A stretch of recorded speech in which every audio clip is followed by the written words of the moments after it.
So I'm heading back to Northern California, but I've stopped off at Refugio State Beach in Santa Barbara, and it's kind of a hazy day here, but I'm gonna do some painting, and I'm meeting up with my friend Ariah. We met on Instagram, so we're both kind of looking around and deciding what to paint.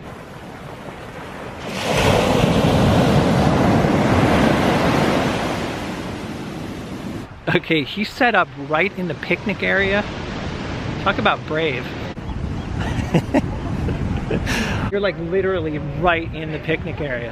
Yeah. And not only are we painting in the picnic area, we're vlogging in the picnic area. Invasion. So what are you looking at? It's just cove area, the palm trees and the light coming through. Both happen to be at the Laguna Art Museum at the same time, and we're both admiring how much paint they put on, so I'm gonna try to do that today. I'm gonna try to like put on some heavy paint. Me too. You up for the challenge? Yep, let's totally. do it. Let's look at your setup here. And I got the Alla Prima shade box made by, I think the guy's name is Ben Haggett from Montana, and I really love it. It's a piece of art in itself. So my palette, I got titanium white, cadmium lemon, yellow ochre, cadmium orange, transparent earth red, cadmium red, which I don't use that much, ultramarine, and I got a cheater blue, the King's Blue Light, and I'm about to put some alizarin and viridian. And do you use any particular brand? I use Gamblin just because when I started I wanted something that I wanted to make sure it was decent enough, and I just really come to love that brand. Yeah, and their support, like their artist support's really great too.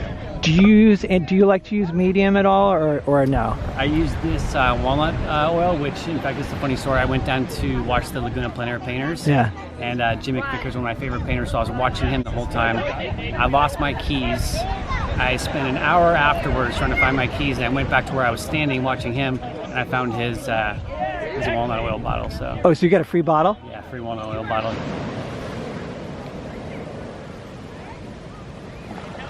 Okay, so here's what I'm looking at. I'm gonna definitely have to move some things around, but I'm gonna give it a go.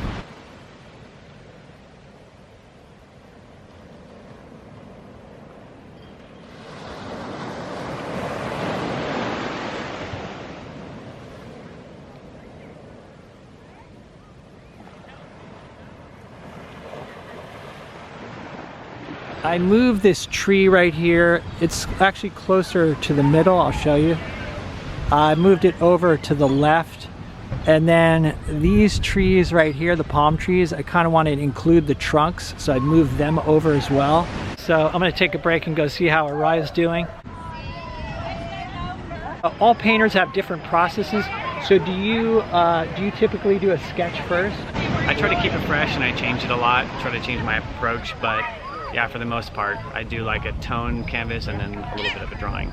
Looks like you're moving stuff around here too. Yeah. Let's take a look at that. Left side was going to go off the canvas, and so I sort of... Yeah, right. Okay, so you shorten that. Yeah. That might look weird. I might have to push that over this way a little bit. Like, it's really rare to go outside and find like the perfect composition, so it's really helpful to be able to move things around. So that's what we're doing. I learned that from you just 5 minutes ago. We're gonna get back to work and then we'll check in again.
Okay, so I did the typical, I sort of, did my sketch in burnt sienna, and then I, blocked in the shadow shapes using a mixture of ultramarine and alizarin crimson, and the light is changing so fast that I kind of had to lock in where my shadows were and what my light and dark pattern was, because I knew it'd be changing so dramatically.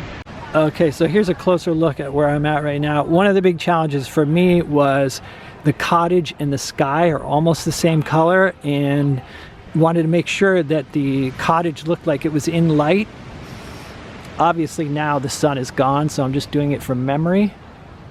Okay, and I'll just take it home and work with it. So let's go see what Ariah's come up with. This time of year, the light changes so fast, which is a challenge, but in a way, it kind of forces you to make quick decisions. Yeah. I'm digging the random shapes here, and just the design is really good, man. It looks good to me. Thank you, sir. Yeah. Any challenges? Yeah, I do have a lot of challenges. I'm having a real hard time trying to choose what color. I think this is a big problem. A lot of people have what color to make this grayish mountain, because I see greens and purples in there, and there's some light colors from the trail. So I sort of kept scraping the paint away, seeing if I could get a nice, like, sort of muted color for that hillside. I think I made it a little bit too green right here. But as I'm looking at it and like I'm squinting, like if I squint at it, your light and dark pattern is interesting. Do you know what I'm saying? With that shadow in the foreground and the tree. So it's like, it's working. Even things like color, I think, are secondary to that strong light and dark shadow pattern. Yeah, so I'm gonna put Ariah's stuff, link his information down below, his Instagram and everything, but we had a great time out here. It was an honor. It was an honor. Oh, it's a pleasure, yeah. So, as usual, guys, thanks for hanging out, and I will see you in the next video.